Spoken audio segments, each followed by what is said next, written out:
Jaalalaaf kabajaan asii qabu yoomuu hin irratu sin jaaladha jedhee siif ibsee hin fixu. Lubbuu koo waan ofii dammadaamuu kiyyaa sumaafan lallabaa halkanii fi guyyaa ati eessa jirta yaa bareedaa kiyyaa.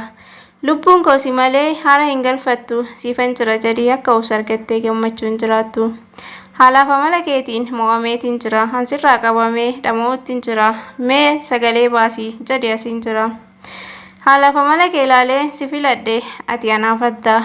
Onnee koo qulqulluudhaan si jaaladhee sitti dhiyaadhe. Sirraa fagaachuu hin fedhu yoomuu ati kooti. Sin kunuunsa bareechee hanga jiruu kooti. Ati kennaa kooti kennaa akkam qaaliidha. Hunda siifan ta'a waan fedheen sin madaalu'anii. Jireenya addunyaadhaa bu'aa bayii qabdi. Nin obsa waan hunda sirraa hin muradhu abdii. Akka kan koo taatus onneen koo ni feeti. Onnee koo waraante seente keessa kooti. Si baasuu hin dandeenye taateetta ati jiruu kooti.